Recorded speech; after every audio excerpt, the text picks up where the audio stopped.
The day Isioma had been dreaming for her entire life had finally arrived. She woke up early, her excitement lightening up the room as she prepared for her traditional wedding. The makeup artists and hairstylists worked their magic, transforming her into a vision of beauty, while the photographer captured every precious moment to preserve the memories. The bridesmaids, dazzling in their elegant attire, joined the bride for joyful photos. Their laughter and celebration filled the air. Chioma, who had flown in from abroad for her best friend's wedding, was by Isioma's side every step of the way. She offered heartfelt compliments and steady encouragement, ensuring the bride felt supported throughout the day. Though everything seemed perfect, Isioma couldn't shake a subtle unease that lingered in her heart. Her mother, Mama Amaka, entered the room, radiant and full of love. She blessed her daughter with heartfelt prayers and shared a tender moment that brought tears to both their eyes. They hugged each other, overwhelmed by the emotions of the day. Meanwhile, Ubonna, the groom, exuded confidence and charm. Dressed impeccably in a tailored traditional outfit with shining shoes, he looked every bit the king, ready to meet his queen and begin their new chapter together. Every corner of the grand hall Ubonna had rented radiated charm, thoughtfully adorned to reflect Isioma's taste and dreams for a perfect grand wedding. Gentle music filled the venue, casting a magical aura over the moment. Guests streamed in, filling the space with eager anticipation for the ceremony, nibbling on light snacks as they awaited the main event. Ubonna's friends, men of substance and caliber, made their presence known, commanding attention with their dignified air. Mama Amaka, dazzling in her elegant attire, moved through the venue with purpose, carrying Onyinye Chukwu as she organized last-minute details and ensured every element was in place. The bridesmaids, glowing in their coordinated Ankara outfits, added a touch of joy and vibrancy to the occasion. Ever by Isioma's side was Shioma, the maid of honor, radiant in her stunning attire, providing steadfast support. And Isioma was a vision of absolute magnificence. Her luxurious hair, adorned with delicate beads, framed her face flawlessly. Her gown, a masterpiece covered in innumerable crystals, glittered with brilliance, capturing and reflecting every beam of light. She shone brighter than the morning sun, exuding a heavenly elegance that left everyone in awe. All eyes were on her, the extravagant and ethereal bride, basking in the glow of her long-awaited day. The hall was alive with the vibrant rhythm of traditional music as Isioma and her bridesmaids gracefully danced their way inside. Ubonna sat quietly in a discreet corner, doing his best to remain unnoticed.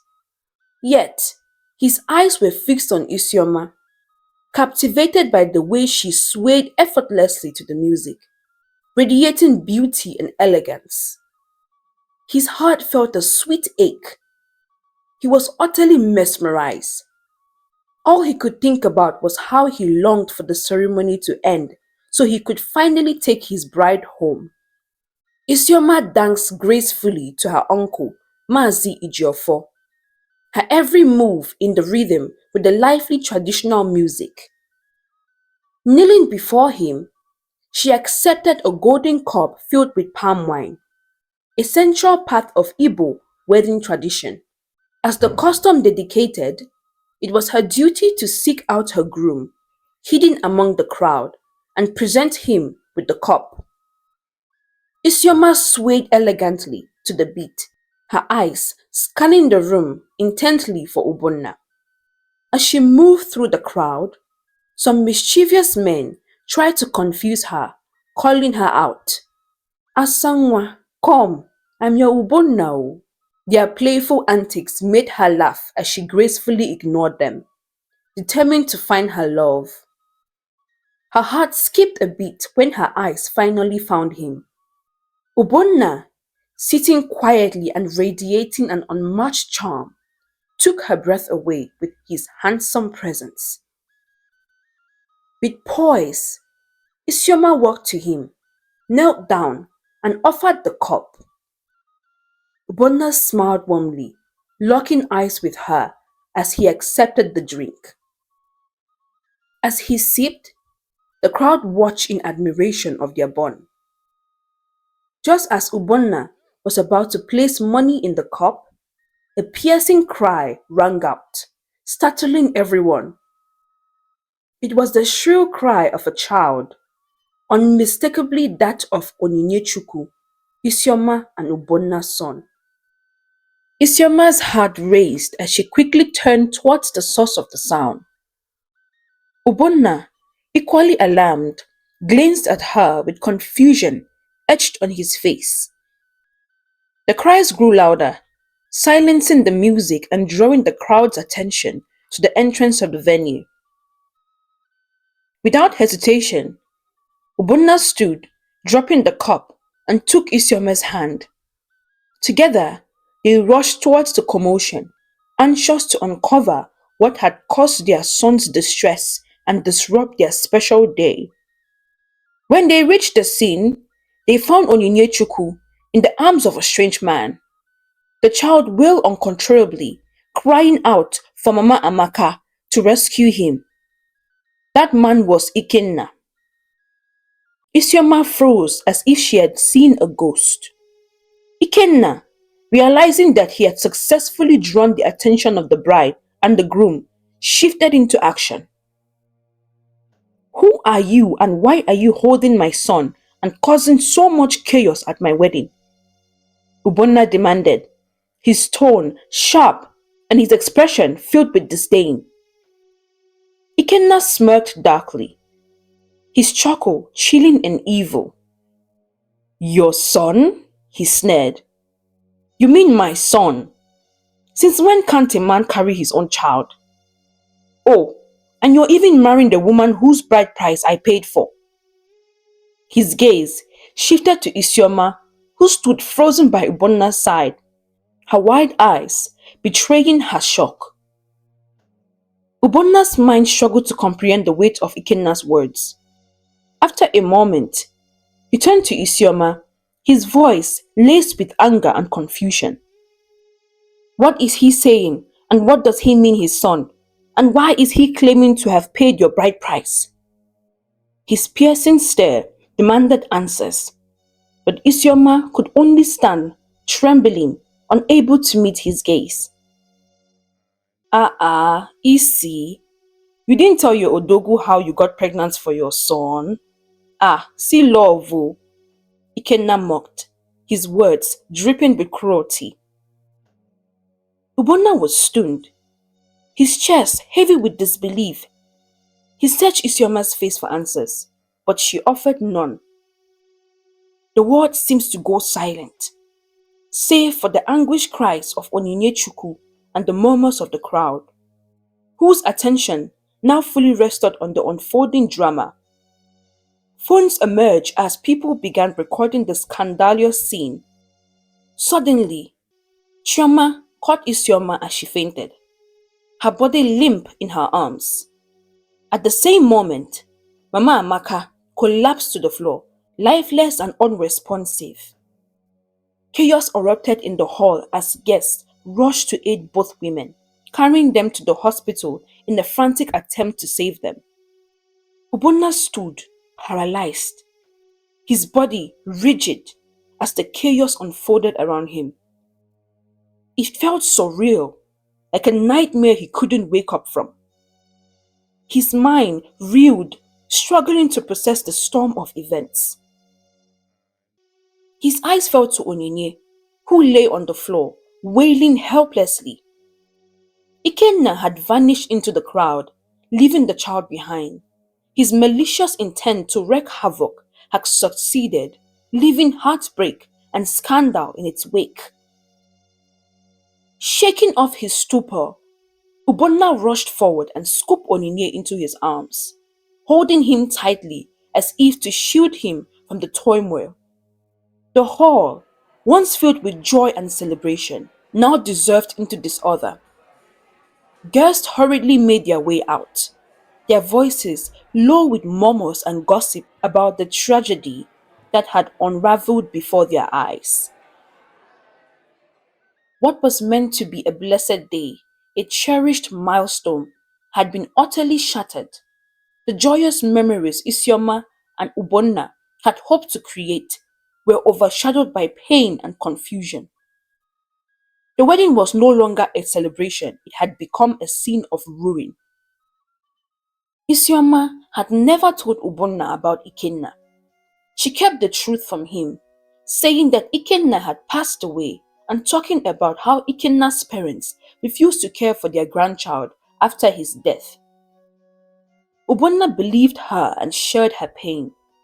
However, he was blindsided when Ikenna unexpectedly showed up at their wedding, claiming to be Onyinye's father and even saying he was still married to Isioma.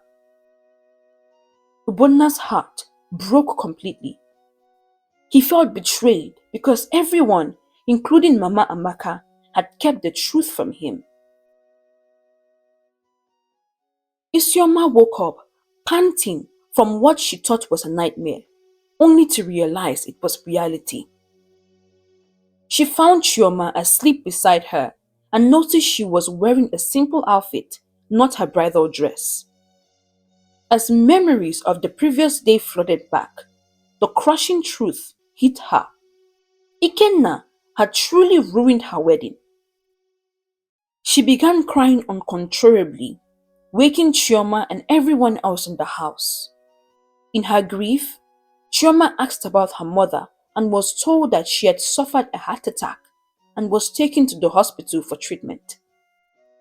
Her wails grew louder and Chioma sat by her side, holding her as they both cried. Through her sobs, Isioma asked about Onyinye and Ubonna. Chioma explained that Onyinye was asleep in the guest room with his nanny, but no one knew where Ubonna was since he had left the wedding venue. Isioma cried through the night, her heart weighed down by pain and regret. By morning, the worst had happened. News of the ruined wedding had spread across social media, flooding headlines and gossip blogs. Clips of the event were everywhere. While some people mocked her, others offered sympathy. The shame, heartbreak, and disgrace overwhelmed her. Over the following weeks, Isioma became a shadow of herself. Ubonna had called off the wedding and severed all ties with her. Isioma was left to bear the crushing weight of her lies and regret. Ubonna was heartbroken by everything that had happened. Reporters and news blogs surrounded him, eager to exploit the drama of his wedding being crashed. But it wasn't the media's attention that hurt him. It was the fact that Isioma had betrayed his trust again, along with her entire family. He hadn't seen it coming and decided he could not stay with someone who didn't trust him. He cut all ties with Isioma and left the country for a few weeks to heal. Despite his pain, Ubonna continued to show his kindness by paying Mama Amaka's hospital bills. She was slowly recovering, but the events had taken a toll on her health. She remained under the care of doctors, still hospitalized and closely monitored. Isioma had faded into a shell of her former self. Since the disastrous event, neither Ubonna nor Ikenna had reached out to her. Ikenna had disappeared after wreaking havoc once more, like a dark force determined to ruin her life. Yet, Isioma couldn't place all the blame on him. Deep down, she knew she had played a part to her own downfall. If only she had been honest with Ubonna, things might have turned out differently. But now, the damage was done and her life was laid in ruins. 5 months had passed since the traumatic events, but Isioma was far from healing. Life continued around her as though nothing had happened. Her best friend Chioma had stayed with her for a few weeks after the incident, but eventually returned abroad to be with her fiancé. Isioma hadn't seen or heard from Ubonna since the day after their wedding fell apart. Her mother, Mama Amaka, had been discharged from the hospital but required the constant care of a home nurse, whose bills Ubonna generously continued to cover. Onyinye, blissfully unaware of the turmoil, was growing into a happy and healthy child. Despite the weight of her anguish, Isioma made sure to be an incredible mother to Onyinye. Yet, her broken spirit and the emptiness of her heart were hard to ignore. At work, Ubonna chose not to fire Isioma, allowing her to keep her position at the company. He, however, had relocated to another city. The aftermath of the scandal still lingered as Isioma faced judgment and mockery from her colleagues, adding to her emotional burden. Amaka was slowly recovering and was frequently visited by Pastor Bless, who offered prayers for her health and comforted Isioma with words of hope and guidance. While everything seemed to move forward, Isioma carried the heavy scars of her past, struggling to find peace amid the chaos. Isioma believed she had endured the worst, but she was wrong. On what began as a peaceful morning, her world shattered once more when she received a court order from Ikenna demanding custody of Onyinyechuku, the one source of her sanity and strength. Overwhelmed by anguish, Isioma collapsed to the floor, her cries echoing through the empty room. The weight of her pain was unbearable. She was exhausted by the constant torment, consumed by regret, forever crossing paths with Ikenna. To her, he was the embodiment of evil, a man determined to strip away every ounce of joy from her life. Through her tears, Isioma cried out to God, pleading for help as her heart ached with indescribable sorrow.